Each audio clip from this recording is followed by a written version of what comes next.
Hi everyone, this is the first video for day 2.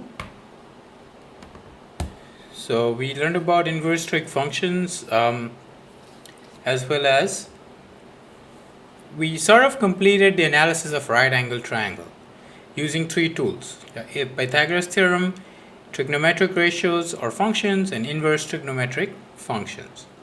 For example, to check out if you have the right understanding of the tools, try and answer these scenarios. What are the tools you would need to solve the following cases? You have two sides known and you need to find the third side. Keep in mind that we're talking about a right angle triangle here. So the first one,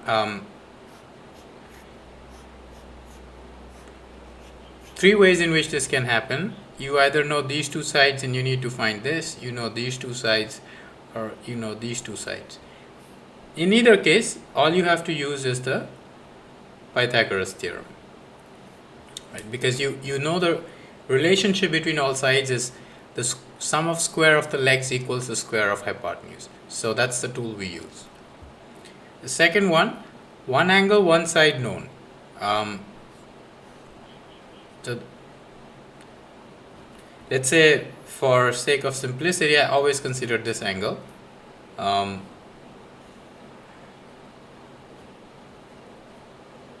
That's hypotenuse, so it doesn't matter, you can use whichever side. Let's say you want to find this, then that would be opposite hypotenuse and you would use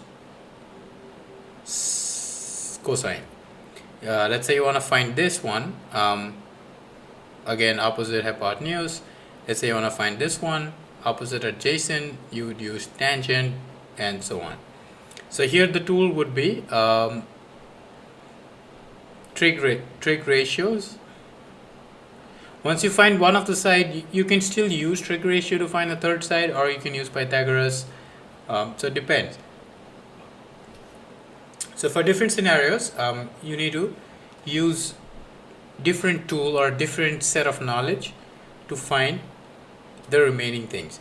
And remember that in a triangle there are 6 things that are unknown if nothing is given: 3 sides and 3 angles. So when we say solve a triangle, it means find the values for each of the 3 sides and each of the 3 angles. Now in week 1, start studying triangles because they are the simplest objects and everything else can be broken down into triangles. And then we said that in particular, any triangle can be broken into right triangle, so we start by studying right triangles. So we're going to follow up on that promise, and now we're going to look at the next object, which is any triangle. Now remember, any triangle can be broken down into 2 right angle triangles in this way, triangle ADC and triangle ABD. And then we already have the tools for analyzing the right triangles. And as before, the goal is to establish, if any, a relationship between the 3 angles and 3 sides of the triangle. Note, sort of warning here, that the Pythagoras theorem doesn't work in general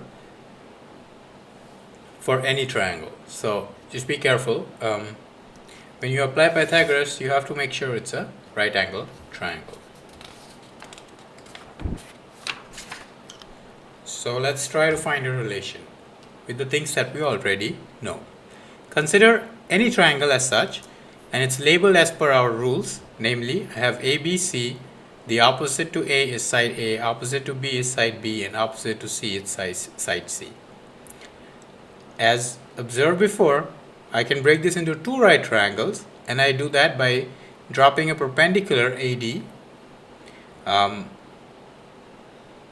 Now let's look at these angles. Now we know trig ratios. So in this triangle, which is ADC, what is sine of C? Sine is SOH, so it's opposite over hypotenuse. What's the opposite here is H, and the hypotenuse is B. So don't be confused that we are using H for, we usually H stands for hypotenuse, but here H is for height. So, and also you should never associate a variable with something always. Yeah, it's a convenience, but not necessarily. H over B. Now in triangle ABD again, I can use trig ratios because it's a right angle triangle. Sine B is also going to be opposite over hypotenuse. In this case, the opposite is H and the hypotenuse is C. This gives me two equations. Now in this equation, solve for H in each of them. So the first one is sine C equals H over B. So H is B times sine C. Similarly, the second one says sine B is H over C. So H must be C times sine B. And then what's the conclusion? That's H. H equals two different things, then those two things have to be the same, which means B times sine C must equal C times sine B. These are side lengths and these are angles. Can I write this in a little nicer way? Is I can shuffle this around and I can write this as sine C over C equals sine B over B, so that I have all the C things together and all the B things together. Now there is no mention of A here, and that's because we dropped the perpendicular from A. Now for this triangle, or for that matter any triangle, there's another way to break this into two right triangles, which is right here. And then if I do that, I'm going to get a different result, which will be something like sine B over B equals sine A over A. And so if you repeat this procedure, you drop the perpendicular, we get this really nice result, which is called the Sine Law. What it says is, if a triangle, for appropriate labeling, A over sine A is B over sine, or equally well, sine A over A is sine B over B is sine C over C. Because these are ratios. Saying 1 over 2 is the same as 2 over 4 is the same as saying 2 over 1 is equal to 4 over 2.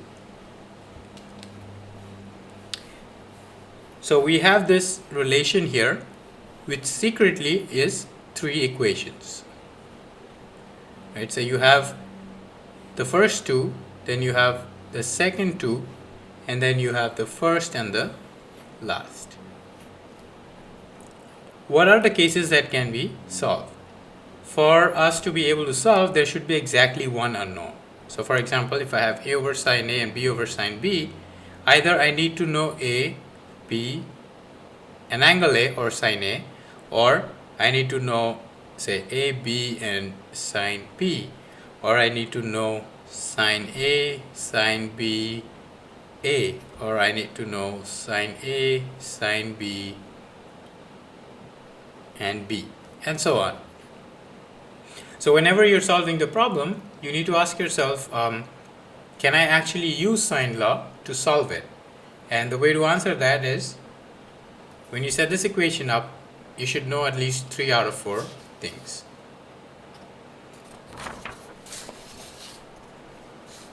I'm going to look at examples in the next video. So let's keep just the introduction, the law, and how we got the law to be video 1. Video 2 would be some examples.